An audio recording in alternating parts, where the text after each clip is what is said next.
D'un rêve immobilier jusqu'à sa concrétisation au notaire, l'important est d'être bien conseillé et bien entouré. Bienvenue à la sphère immobilière.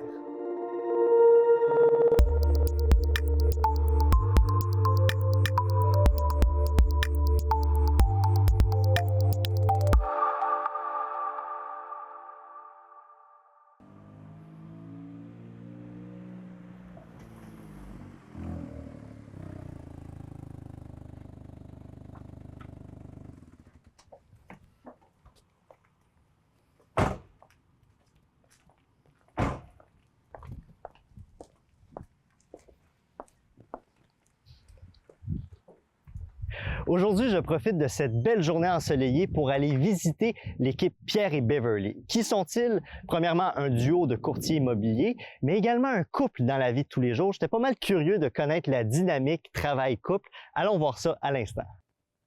Je me retrouve présentement avec l'équipe Pierre et Beverly. Bonjour et bienvenue à la sphère immobilière. Bonjour, merci beaucoup. Bonjour. Je suis vraiment content de me retrouver non seulement dans vos bureaux, mais chez vous. Je veux passer de l'après-midi avec vous, puis je pense que je commence mon après-midi avec toi, Pierre, n'est-ce pas? Qu'est-ce qu'on va faire? C'est ça, on va aller faire un petit tour de voiture ensemble, te montrer un petit peu comment ça se passe sur la route, et puis te divulguer un paquet d'affaires, je suppose. J'imagine. Et avec Beverly, qu'est-ce qu'on va découvrir ensemble? J'aimerais te parler d'un aspect qu'on oublie souvent, c'est le côté humain d'une transaction immobilière. Bon, on perd pas de temps, je vous suis à l'instant. Beverly, on se retrouve non seulement dans tes bureaux, mais tes bureaux qui sont à la maison, chez toi. J'ai envie d'emblée te poser la question, c'est comment travailler de chez soi? Beaucoup de gens l'ont connu avec la pandémie, le télétravail, mais toi, tu l'as toujours vécu et tu le vis encore aujourd'hui. C'est comment? C'est sûr que c'est envahissant. Travailler de la maison, ça veut dire dès qu'on se lève le matin, bien, on va voir dans le bureau, on a-tu des courriels, des téléphones. Ça nous permet de rentrer, sortir du bureau plus facilement. On peut faire une lessive, on revient au travail, on peut aller prendre une petite bouchée, mais c'est toujours très, très, très présent. C'est sûr qu'en travaillant à deux, bien, au niveau de la famille, avec les enfants... Oui, parce que vous avez élevé vos enfants ici aussi. Exactement, là. oui. Est-ce que vos enfants étaient tannés de vous voir toujours au téléphone ou au bureau? Oui. Oui, c'est sûr, parce que c'est ironique, mais le téléphone sonne souvent à l'heure du souper ou le soir. Alors oui, c'était une adaptation pour nos enfants quand on a commencé à travailler dans l'immobilier, malgré qu'ils étaient pas mal jeunes quand on a commencé. Mais oui, donc c'est aussi apprendre à doser parce qu'on peut travailler toute la journée jusqu'à l'heure du dodo. Donc, ça peut être envahissant, mais l'avantage, c'est que tout est là disponible rapidement. Puis l'immobilier, c'est un peu ça aussi. Hein. C'est l'immédiat. Oui, l'immédiat, mais aussi le côté humain. Tu viens de le mentionner, vous avez élevé vos enfants dans l'immobilier en quelque sorte, mais quand vous rencontrez, que ce soit toi ou Pierre, les familles, les couples, les gens, vous rentrez en quelque sorte dans leur intimité à eux aussi. Absolument. Quand on rentre dans leur maison, on rentre dans leur vie et chaque vente ou achat est une situation particulière. Ça peut être des situations très heureuses, des gens qui vont avoir un autre bébé, ils doivent trouver une maison plus grande pour accommoder la famille. Ça peut être beaucoup plus tragique, ça peut être des décès ou ça peut être des divorces, c'est délicat. Donc, c'est sûr que l'aspect humain est important. C'est sûr qu'on a un aspect très transactionnel parce que c'est quand même la vente d'un immeuble, mais il y a un côté très humain. Il faut avoir beaucoup d'empathie. Il faut aussi vouloir travailler avec les gens parce que la maison, c'est quelque chose de très émotif. C'est quelque chose qui avec lequel on s'identifie. Qu'on a des souvenirs. Qu'on a des souvenirs, on a des beaux moments, on a des moments tristes. Mais une maison, très souvent, quand les gens vendent leur maison, c'est quelque chose de quand même assez émotif. C'est moins un objet que ce l'est un milieu où on se retrouve en famille dans notre petit cocon. Ce que tu as dit en introduction, c'est que le courtage immobilier, il y a beaucoup de gens qui pensent que c'est poser une pancarte, faire les visites, vendre notaire, merci, bonsoir, mais il y a un paquet d'émotions qui viennent avec en bout de ligne. Absolument. Comment vous faites pour gérer un peu cette montagne d'émotions, autant chez les vendeurs que les acheteurs? C'est drôle, au début, les gens sont très détachés. « Ah, je visite des maisons, je suis pas trop sérieux. » Mais on dirait que quand on rentre dans le processus, au niveau des transactions, ils sont stressés, ça les rend très angoissés. Donc, le rôle du courtier aussi, c'est d'être un intermédiaire, d'être un milieu ou quelqu'un qui va faire la zone tampon entre l'acheteur et le vendeur et pouvoir marier les deux sans qu'il y ait, parce que de chaque côté, il y a des inquiétudes, il y a des anxiétés. Est-ce que ça va fonctionner? Ah, c'est pas ça que je voulais, mais... Donc, on a un rôle un peu de médiateur aussi. Donc, il y a beaucoup d'émotions. Ensuite, il y a l'inspection. Bien là, on a peut-être des déceptions ou peut-être des surprises dont on ne s'attendait pas. Il faut encore gérer au niveau des émotions. Donc, oui, c'est transactionnel, mais c'est toujours à la base l'humain qui achète puis qui a besoin d'être rassuré ou d'être réconforté ou trouver des solutions là, à leurs problèmes. Et comment vous faites pour justement évacuer ça, de gérer toutes ces émotions? Ça ne doit pas être évident. Non. Puis en plus, en tant que couple, vous devez quand même vous raconter votre quotidien. Donc, comment vous faites justement pour gérer vous-même vos propres émotions face à ce que vous gérez dans le quotidien avec vos acheteurs et vendeurs? C'est sûr que Pierre et moi, on a beaucoup d'humour. Bon, ça fait 35 ans qu'on est ensemble. Bon, moi, ça fait 17 ans que je fais de l'immobilier, Pierre, près de plus de 20 ans. Je pense qu'on est capable de relâcher notre fou, on rit beaucoup, parce que c'est une façon d'évacuer le stress, puis aussi de remettre les pendules à l'heure, dans le sens que, bon, c'est dramatique, mais en même temps, il y a toujours des solutions à tous les problèmes. Mais aussi, on arrive à justement se consulter l'un et l'autre. On se sent moins seul dans toute cette histoire-là. Je peux appeler Pierre, écoute, aurais-tu une suggestion? Telle situation s'est passée. Et la même chose, on peut se consulter mutuellement. Donc, à ce niveau-là, je trouve que c'est plus facile. En couple, on se comprend très bien. On peut même lire l'autre sans qu'on ait à se parler. Plus on travaille dans le même bureau, donc on comprend tout ce qui se passe sans nécessairement tout répéter et être obligé d'expliquer à chaque fois.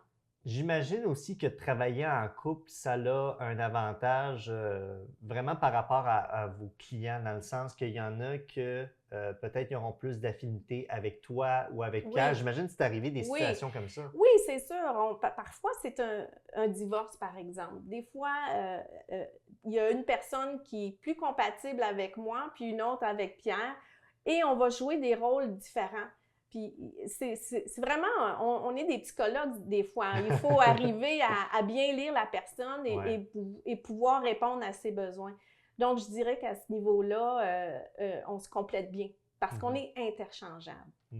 Et comment vous faites pour vous perfectionner? Parce qu'à travers toutes ces années-là, le marché a tellement évolué et va continuer d'évoluer. Donc, c'est beau avoir suivi la formation, le cours de courtier immobilier, mais j'imagine qu'après ça, vous continuez une certaine formation continue ou un apprentissage? Oui, absolument. On a des formations continues qu'on doit compléter à travers les années, être certain d'être toujours à jour au niveau des informations. C'est sûr que notre agence aussi nous donne des formations, nous garde toujours informés des actualités, tant au niveau légal que ça pourrait l'être au niveau de la construction. Donc oui, c'est sûr que c'est évolutif. C'est des choses avec lesquelles qu'on doit toujours être à l'affût. S'adapter. Oui, à l'affût, oui. En terminant, juste avant que j'aille rejoindre ton conjoint en voiture, parce qu'il m'a promis un tour de voiture, dis-moi donc, ça ressemble à quoi une journée typique de Pierre et Beverly? J'imagine que ce n'est pas toujours au bureau ici, des fois vous vous déplacez? Non, c'est sûr. C'est sûr que ça commence au bureau. On regarde ce qui se passe au niveau des courriels, on fait nos recherches, puis on a très souvent des visites de propriété, des évaluations, des inspections, des notaires. Alors, le bureau, oui, quelquefois, mais je dirais presque plus souvent, on est sur la route en train de se promener d'une place à l'autre. Puis en terminant, je termine vraiment avec une vraie dernière question. Ton moment préféré, Beverly, dans une transaction immobilière, c'est quoi? C'est quand on est chez le notaire, puis que tout est signé, puis que tout le monde est content, puis qu'ils ont des gros sourires et on se donne la main, il y a comme un accomplissement avec lequel tout le monde est satisfait. Ça, pour moi, c'est le plus beau moment parce que c'est l'objectif qu'on voulait dès le début, puis que parfois ça a été long et ardu, mais on est arrivé au point final et tout le monde est satisfait. Pour moi, ça, c'est... Il n'y a pas mieux comme sentiment de satisfaction. J'ai jamais vécu ça, une transaction immobilière, mais quand je vais me rendre au notaire, je vais penser à toi. Puis je suis pas mal convaincu que ça va être un beau moment pour moi. Je te le souhaite. Beverly, un gros merci. Puis Merci. je m'en vais justement rejoindre ton conjoint Pierre pour un tour de voiture. Parfait. Pierre, je suis tellement content qu'on fasse cette petite ride, cette balade de voiture ensemble parce que hors d'onde, tu m'expliquais quelque chose que tu fais, pas tout le temps, mais des fois avec tes acheteurs. Conte-moi ça. Bien, souvent, ce qui arrive avec des acheteurs, s'ils viennent de l'extérieur, de un, ou ne sont pas natifs du secteur qu'on va visiter, j'aime ça les avoir dans ma voiture. OK. Puis j'aime ça faire un tour avec eux et puis discuter avec eux des différents points. Je le fais de deux façons, ça. Je le fais avant de... Si je leur ai parlé de secteur, on a eu une rencontre en premier lieu, on a déterminé ce qu'ils avaient besoin. Puis je vais leur parler de différents secteurs, puis pourquoi je trouve qu'ils seraient bons pour eux, s'ils ont des enfants, les bonnes écoles, ainsi de suite. Ouais. Fait que je leur montre ça, puis déjà, je vois s'ils aiment les secteurs ou pas, puis ça m'aide à peaufiner mes recherches. Ça, c'est une chose. La deuxième, j'aime ça les avoir avec moi aussi quand je visite.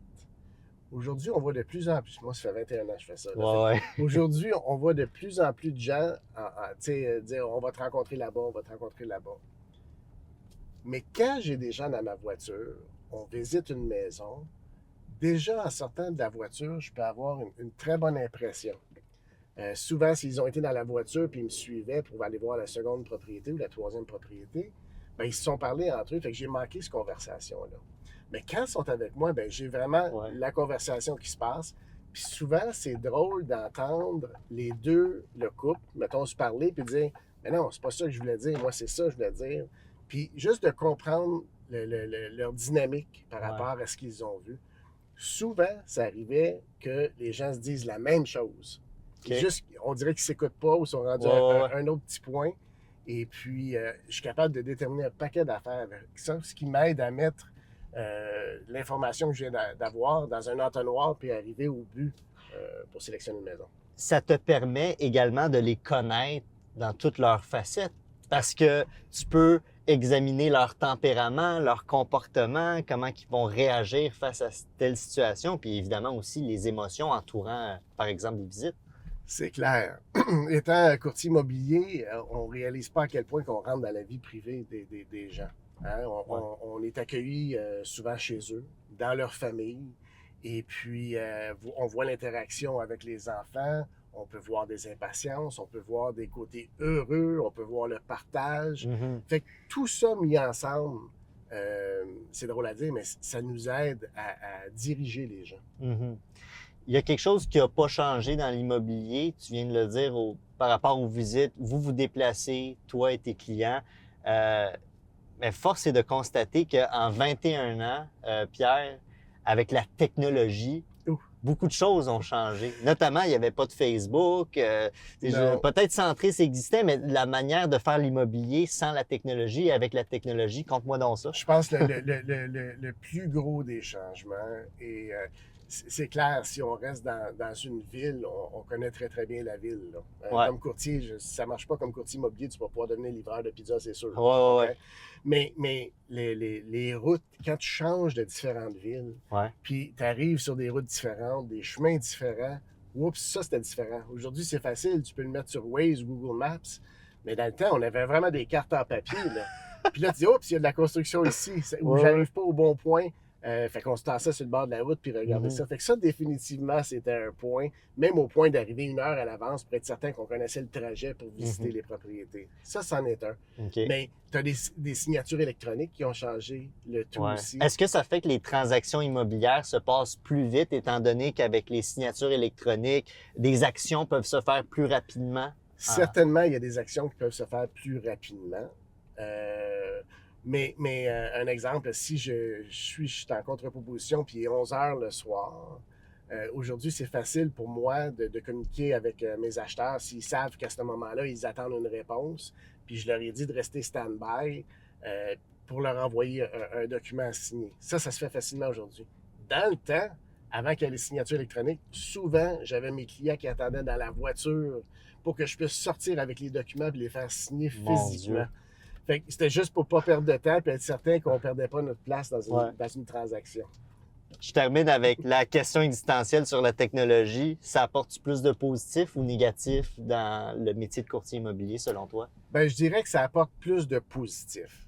C'est sûr que ça nous permet de se déplacer et puis de faire des transactions en même temps. On peut s'installer quelque part, puis ouvrir son ordinateur, puis se brancher sur son téléphone même, là, puis faire les transactions. Fait que c'est sûr qu'il y a un élément qui est là. Mais d'un autre côté, il y a un paquet de documents aujourd'hui. L'immobilier est devenu plus compliqué qu'il l'était aussi. Fait que un aide l'autre, je vous dirais. Puis quand je dis plus compliqué, dans le sens au niveau du formulaire à remplir, mais tout ça, c'est là pour protéger les acheteurs et les vendeurs. C'est juste mieux fait aujourd'hui, mais c'est plus long à remplir, c'est plus long à compléter. Fait qu'en gros, plus de paperasse pour le courtier, mais au bénéfice justement des consommateurs, donc les acheteurs et les vendeurs. Ah, certainement. Ils sont certainement mieux protégés qu'ils ne l'ont jamais été. Les formations qui sont demandées aujourd'hui, chaque courtier doit suivre des formations obligatoires. Fait que les courtiers sont meilleurs aujourd'hui qu'ils ne l'ont jamais été. Pierre, Beverly, je viens de passer un super de bel après-midi avec vous deux. En conclusion, là, qu'est-ce que vous retenez de toutes ces années de travailler ensemble en immobilier, 17 ans, 21 ans? Est-ce que c'est toujours aussi excitant que les premiers jours ou il vient qu'à un moment donné, c'est sur le pilote automatique?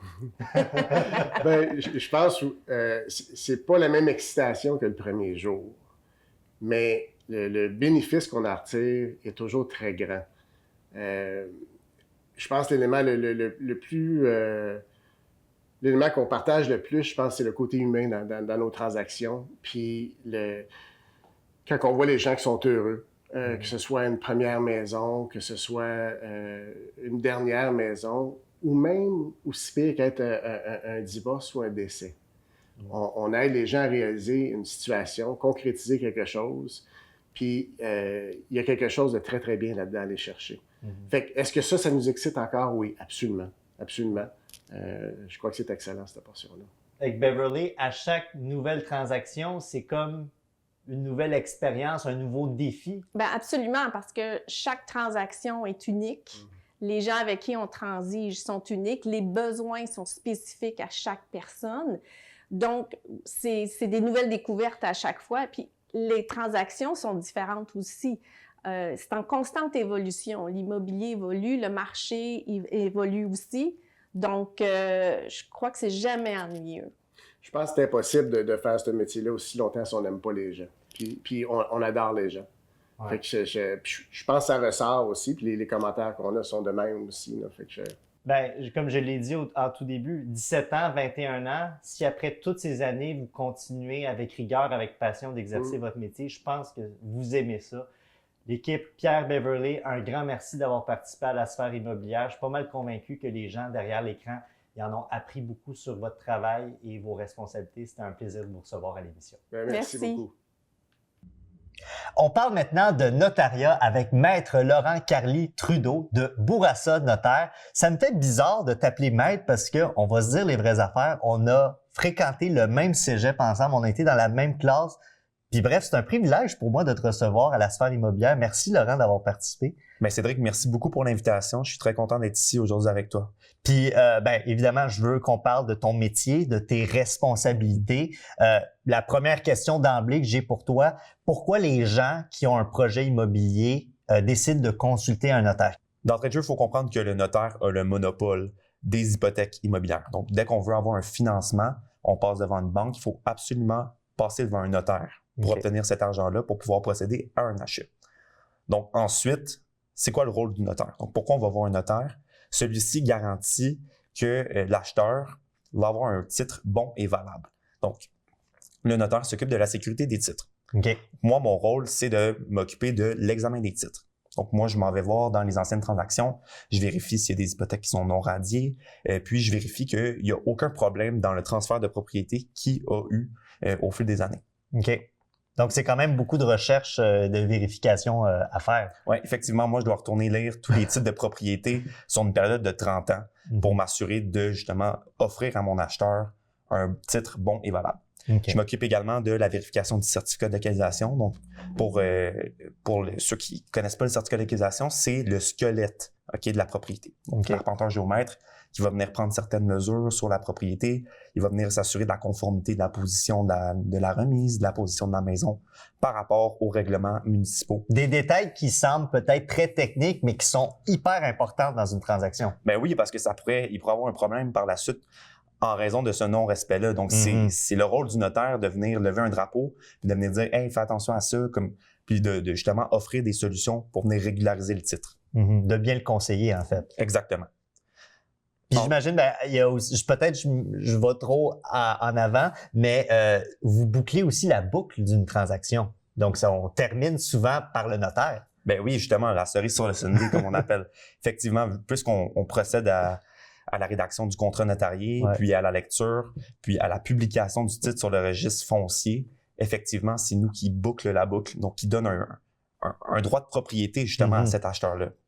Et quelle est la différence entre ce que vous pouvez faire et ce qu'un avocat en immobilier peut faire? J'imagine qu'il y a quand même certaines nuances. Oui, en effet. L'avocat, je pense que là où est-ce qu'il y a une distinction à faire, c'est que l'avocat, lui, représente vraiment son client à lui. Okay. Tandis que moi, en tant que notaire, je suis un officier public, donc je suis impartial, qui est de par ma nature même. Donc, je me dois de conseiller autant l'acheteur que le vendeur, que l'institution financière. Donc, moi, je dois donner les informations à tout le monde. Tandis que l'avocat, lui, représente sa partie. Okay. Un avocat pourrait également faire un contrat de vente. Sauf que lui, de son côté, son contrat de vente ne pourra pas être notarié. Donc, l'avantage de passer devant un notaire, c'est que moi, mon acte, c'est ce qu'on appelle un acte authentique, qui a une valeur de par le fait même qu'il y a ma signature à la fin de l'acte. Donc, moi, je viens un peu dire, en me tapant l'épaule, moi, je me porte garant de ce qui se retrouve dans l'acte notarié. Essentiellement, si je peux vulgariser ça comme ça, c'est que moi, j'ai fait les vérifications de qui est l'acheteur, qui est le vendeur. Je peux confirmer que c'est bel et bien les bonnes personnes qui signent, puis que j'ai procédé à la vérification de tous les éléments pertinents. OK. J'ai une question très précise. C'est très symbolique, la remise des clés. Je me suis toujours demandé, c'est qui fait ça? Est-ce que c'est le courtier immobilier, c'est le notaire, la banque, c'est qui? Bonne question. La personne qui remet les clés, essentiellement, souvent, c'est le vendeur qui va les remettre lui-même lors de la transaction chez le notaire. Okay. Donc, c'est pas nécessairement le courtier immobilier. Souvent, le courtier immobilier est en possession des clés, mais il l'amène chez le notaire, puis c'est là que se fait le transfert des clés. Donc, on amène les clés, puis on leur dit, bon, tiens, voilà, tu deviens propriétaire, voici les clés de la propriété. Donc, ça se fait chez le notaire, mais c'est pas moi qui va lui remettre personnellement. Okay. Ça dépend aussi si moi, j'ai été mis en possession des clés préalablement, mais en règle générale, ça se fait entre les parties. OK. Donc, toi, tu es juste un témoin. Un spectateur, oui, c'est ça. Puis, parlant de ça, justement, ça doit emmener son lot d'émotions, que ce soit malheureusement divorce ou deuil, mais aussi nouveaux projets pour un couple, pour une famille. Est-ce que tu arrives à te détacher émotionnellement de ça ou des fois c'est plus fort que toi puis t'as autant les mêmes émotions que les clients qui sont sur place? Ben, c'est sûr que ça peut être difficile lorsqu'il y a des émotions qui sont très fortes dans la pièce, de garder son sang-froid.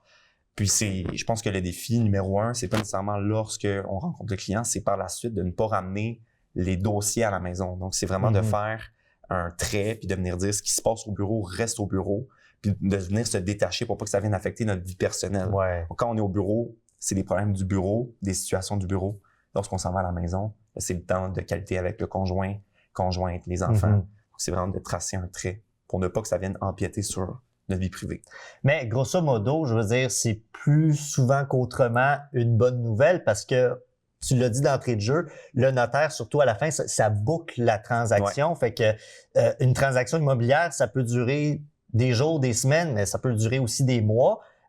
Puis à la fin, quand c'est officiel, là, on peut passer à autre chose. Un soulagement, vraiment. C'est ça, exact. Tu m'enlèves les mots de la bouche, c'est un soulagement. Ma prochaine question, c'est avec l'avancée des technologies, notamment les signatures électroniques et tout ce qui s'est passé comme innovation depuis la pandémie, J'imagine que ça l'a changé votre manière de travailler. Est-ce que ça l'a facilité ou faut apporter des nuances par rapport à ça? Je suis vraiment content que tu me poses cette question-là aujourd'hui, Cédric, parce que depuis le 24 octobre 2023, le gouvernement du Québec est venu passer la loi 23, qui vient d'une part officialiser le transfert technologique donc de la profession notariale. Donc à partir de 2025, tous les actes notariés vont se signer électroniquement. Tout, sans exception. Sans exception. Donc, le papier va disparaître. Non, tu sais, la fameuse symbolique de venir signer son contrat chez le notaire, l'acte notarié, ça va disparaître. Ça va être maintenant probablement sur une tablette électronique au moyen d'un stylo, donc on va signer. OK. Par contre, la nuance que j'ai à apporter, c'est que ce projet de loi-là, bien que c'est super pour la profession notariale, vient limiter les transactions à distance. Okay. Donc, dorénavant, il n'est plus possible de faire des signatures d'actes notariés à distance, à moins de respecter... Oui, exactement. À moins de respecter certaines conditions exceptionnelles. Okay. Donc, que notamment, il n'y a pas d'autres notaires qui puissent faire le dossier. On doit avoir une situation exceptionnelle en main là, donc pour pouvoir procéder. Donc, ça vient vraiment reléguer les clients qui sont dans l'obligation vraiment d'être dans une justice de proximité, hein, d'aller voir un notaire proche parce que moi, mon client qui est à 300 km, il n'est plus autorisé à signer avec moi, même s'il y a un lien de confiance depuis 10 ans. Okay. Donc, ça c'est peut-être le côté que certains notaires aiment un peu moins. Cependant, il reste que la technologie, puis qu'on s'en va vers un ère technologique. Donc, pour le reste du projet de loi, je trouve que c'est super. Okay. J'apporterai peut-être plus cette nuance-là, mais oui, ça vient faciliter en soi notre travail. Mais certains clients qui sont moins techno, ça, c'est un petit peu plus difficile. Donc, de signer sur leur téléphone électronique, des fois, j'ai des clients qui n'ont pas Internet.